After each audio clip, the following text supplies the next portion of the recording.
உயிர்த்தெழுந்த இயேசு கிறிஸ்துவின் வல்லமை ஊழியங்கள் வழங்கும் வசனப் பெட்டகம். இயேசுவே கர்த்தர். இயேசுவையே தேவன் ஆண்டவரும் கிறிஸ்துவுமாக்கினார்.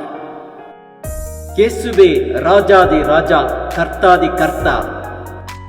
கிறிஸ்துவே மரித்தோர் மேலும் ஜீவனுள்ளோர் மேலும் ஆண்டவர். கிறிஸ்துவே போதகரும் ஆண்டவருமாயிருக்கிறார். வசனப் பெட்டகத்தின் இன்றைய தின கருப்பொருள் பக்தி உள்ளவன். Today's theme is godly. Definition of godly. A godly person is someone who is deeply religious and shows obedience to the rules of their religion. A godly man is one that puts an emphasis on his own integrity. He strives to be honest and just. He works to develop a strong ethical foundation. He has an understanding of godly behavior and he wants to live to please God. Godly describe a positive way of life influenced by God.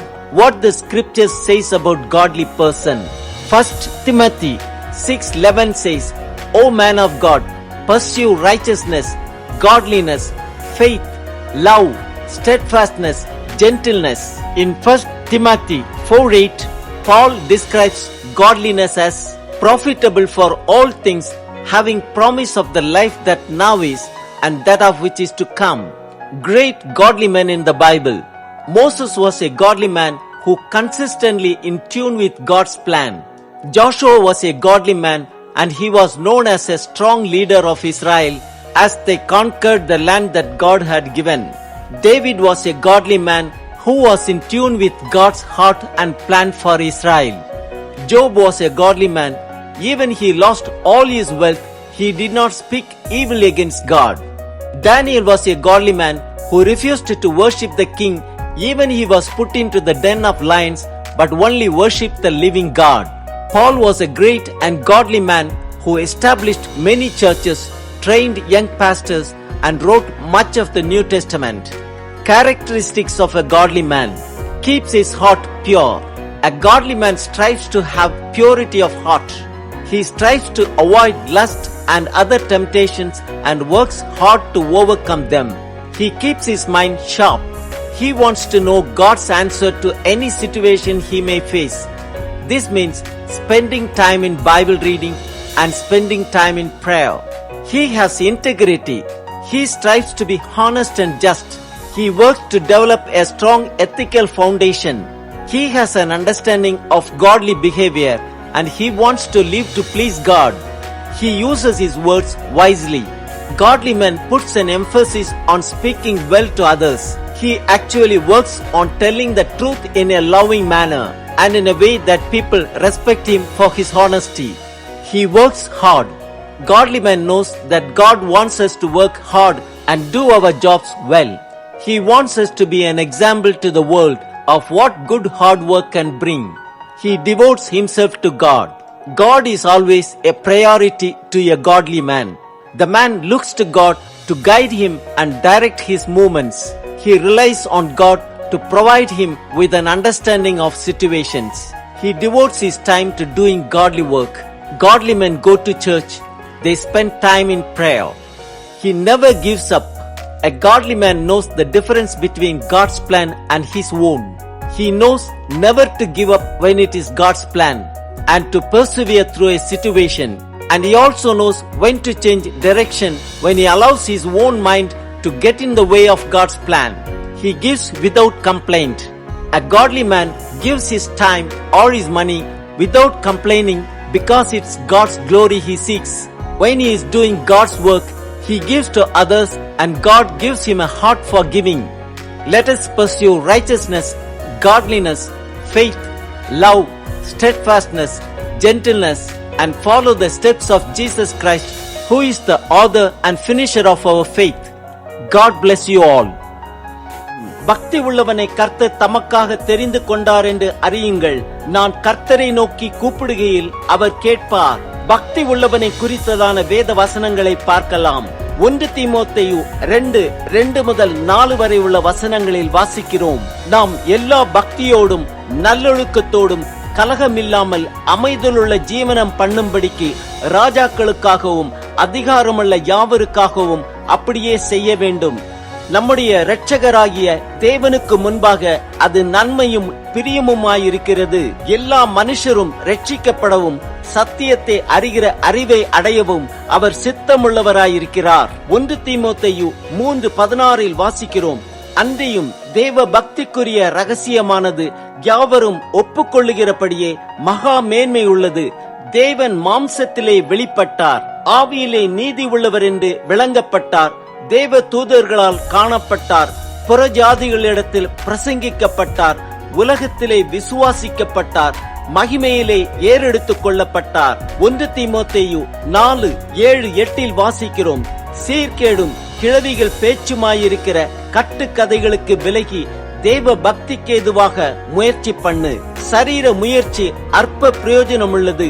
தேவ பக்தியானது இந்த ஜீவனுக்கும் இதற்கு பின்வரும் ஜீவனுக்கும் வாக்கு தத்துவம் உள்ளதாகியால் எல்லாவற்றிலும் பிரயோஜனம் உள்ளது.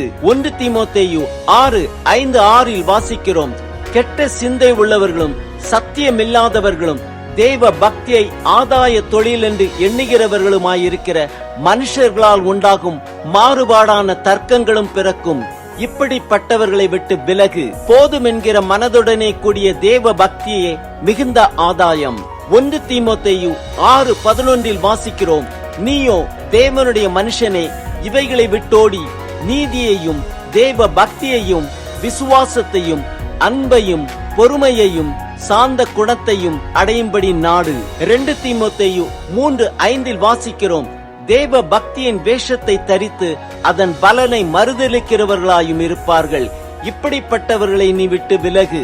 2 தீமோத்தேயு 3:12 வாசிக்கிறோம், அன்றியும் கிறிஸ்து இயேசுவுக்குள் தேவ பக்தியாய் நடக்க மனதாயிருக்கிற யாவரும் துன்பப்படுவார்கள். தீத்து 1:3 வாசிக்கிறோம், பொய்யுரையாத தேவன் ஆதிகாலம் முதல் நித்திய ஜீவனை குறித்து வாக்குத்தத்தம் பண்ணி அதை குறித்த நம்பிக்கையை பற்றி தேவ பக்திக்கேதுவான சத்தியத்தை அறிகிற அறிவும் விசுவாசமும் தேவனால் தெரிந்து கொள்ளப்பட்டவர்களுக்கு உண்டானது. தீத்து 2:12 வாசிக்கிறோம், நாம் அவபக்தியையும் லௌகிக இச்சைகளையும் வெறுத்து தெளிந்த புத்தியும் நீதியும் தேவ பக்தியும் உள்ளவர்களாய் ஜீவனம் பண்ணு. தீத்து 2:14 வாசிக்கிறோம், அவர் நம்மை சகல அக்கிரமங்களினின்று மீட்டுக்கொண்டு தமக்குரிய சொந்த ஜனங்களாகவும் நற்கிரியைகளை செய்ய பக்தி வைராக்கியம் உள்ளவர்களாகவும் நம்மை சுத்திகரிக்கும்படி நமக்காக தம்மை தாமே ஒப்புக் கொடுத்தார். எபிரேயர் 5:7-8 வாசிக்கிறோம், அவர் மாம்சத்தில் இருந்த நாட்களில் தம்மை மரணத்தினின்று ரட்சிக்க வல்லமை உள்ளவரை நோக்கி பலத்த சத்தத்தோடும் கண்ணீரோடும் விண்ணப்பம் பண்ணி வேண்டுதல் செய்து தமக்கு உண்டான பயபக்தி நிமித்தம் கேட்கப்பட்டு அவர் குமாரனாயிருந்தும் பட்ட பாடுகளினாலே கீழ்ப்படுதலை கற்றுக்கொண்டார். எபிரேயர் 11:7 வாசிக்கிறோம், விசுவாசத்தினாலே நோவா தற்காலத்திலே காணப்படாதவைகளை குறித்து தேவ எச்சரிப்பு பெற்று பயபக்தி உள்ளவனாகி தன் குடும்பத்தை ரட்சிப்பதற்கு பேழையை உண்டு பண்ணினான்.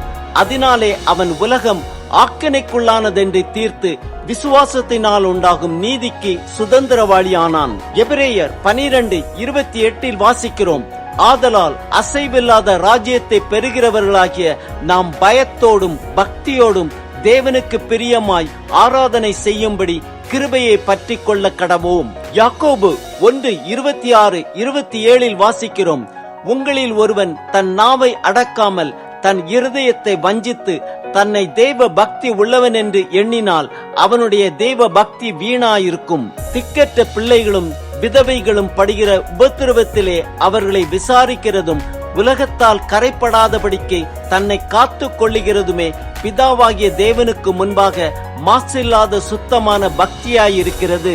ஆம், பக்தி உள்ளவனை கர்த்தர் தமக்காக தெரிந்து கொண்டார் என்று அறியுங்கள். அசைவில்லாத ராஜ்யத்தை பெறுகிறவர்களாகிய நாம் பயத்தோடும் பக்தியோடும் தேவனுக்கு பிரியமாய் ஆராதனை செய்து அவருடைய நாமத்தை மைமைப்படுத்துவோம். தேவ பக்தியை ஆதாய தொழில் என்று எண்ணாதவர்களாய் உலகத்தால் கரைப்படாதபடிக்கு நம்மை காத்து கொண்டு பிதாவாகிய தேவனுக்கு முன்பாக மாசில்லாத சுத்தமானவர்களாக ஜீவனம் பண்ணுவோம்.